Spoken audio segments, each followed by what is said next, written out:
Engkanto ka, Albert? Alam mo yung tungkol sa engkanto? Oo, totoo sila, Albert. Amihan, nagpakilala siyang ama ng anak mo. Dahil sa sinabi niya ay pansin ko agad ang pangunubig ng kanyang mga mata. Maya-maya ay umiyak na siya ng tuluyan. Patunay lang yun na tama ang sinabi sa akin ng lalaki. Kaya ba mabilis lumaki tiyan mo dahil hindi tao yung ama niyan? Umiyak lang siya ng umiyak sa tanong ko. Sa puntong yun, naniniwala siya sa sinabi ko. At naniniwala ako sa sinabi niya. Nang maging ayos na siya, sinabi ko sa kanya ang sinabi ng engkanto na yon. Marahan naman siyang tumango. Albert, hindi ko na mababago pa ang sitwasyon. Hindi nga siya pwedeng mabuhay bilang tao. Pero ang anak niya, oo. Tsaka nakakapagtangang palagi siyang nagpapasok ng buhay na hayop sa bahay niya. Eh pagkatapos ay hindi nakakaalis.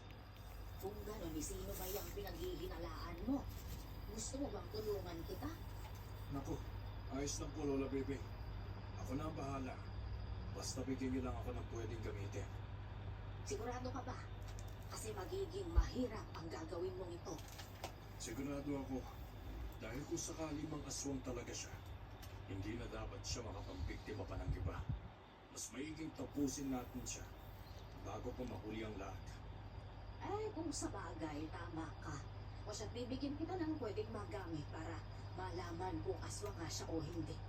Pero, siguruhin mong magdala ka ng mga pangontra sa aswang. Dahil hindi mo alam kung gaano siya kabangis sa oras na mag-anyong aswang siya.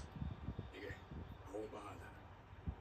Tahimik na sumilip ako sa may bintana at nakitang may... sugat mo ka. Nasugatan po ako ng hinihinala ng aswang. Aswang? Sino namang aswang? Eh, wala naman akong pinag-iinala ang aswang, no? Alam ko na kung ang plano nyo, Pat. Sinundan ko kayo kagabi sa bahay ni Lola Bibing. At alam ko may pinaghihinalaan kayong aswang. Ang hindi ko lang alam, si Mayora pala ang pinaghihinalaan nyo. Eh, kung gano'n, Masahol ka pa sa mga aswang na sinasabi mong masama. Mula sa bulsa ko, inilabas ko